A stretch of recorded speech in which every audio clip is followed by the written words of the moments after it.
ఏందే మల్లన్న గిట్ల చేస్తివి? మొన్న నీ గురించి ఎంత గొప్పగా చెప్పినాం.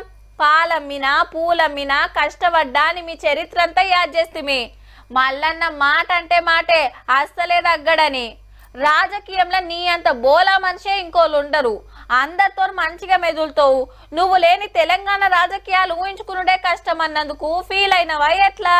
మనం మల్లన్న మల్ల మాట మార్చిండుల్లో రాజకీయాలు ఇడిచిపెడుతున్నాను మొన్న చెప్పే కదా, గదే ముచ్చట అడిగితే దూరమేమి నేను అనలేదయా నిన్న. వాళ్ళు ఏదో రాంగ్ తోటి మెసేజ్ తోటి స్పీడ్ లో పోయారు కానీ గట్లెట్లా రాంగ్ పోయిందో ఇంతగా దినం సార్ ఏమన్నాడో ఇందాము.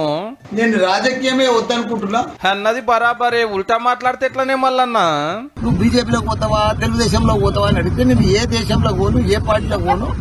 నేను ఇంకా నాకు 3 ఏళ్ళు ఉంది, 73 సంవత్సరాలు ఉంది. తెలంగాణలే కాదు దేశమంతా కాలేజీలు దవాఖాన్లు పెడతా, మందు దుకాణాలు తెరుస్తా, అంబులెన్సులు తెస్తా, ఇక పబ్లిక్ సేవ చేసుకుంటా అని చెప్పి ఇప్పుడేమో గిట్లన పడితేరే. రాజకీయంలో రిటైర్మెంట్ ఉండదు, యాది పెట్టు. వాజివే ముసలోళ్ళై చాతగాకుండా అయినా పదుల కోసం తనలాటోళ్ళు బొచ్చడు మంది. నేను ఇంకా హుషారుగానే ఉన్నా, ఇంకెందుకు బయటకు వస్తా అంటుండ అన్నట్టు. అన్నది కూడా అనలేదు అంటున్నాడు. అంటే ఒక్క రోజులో ఏం రాజకీయం నేర్చుకున్నాడో మరి. పాలు కొట్టి పార్లమెంట్ కు పోయినా, ఎమ్మెల్యే అయినా, మంత్రి అయినా, ఇంతకంటే ఇంకేం కావాలని గొప్పగా చెప్పి మల్లారెడ్డి సార్ ఇంతలే మాట మార్చిందంటే ఇంకేదో పెద్ద పదవికే సూటి పెట్టినట్టున్నాడు పో. జపాన్ లో రిటైర్మెంట్ లేదు, నాకు కూడా రిటైర్మెంట్ లేదు.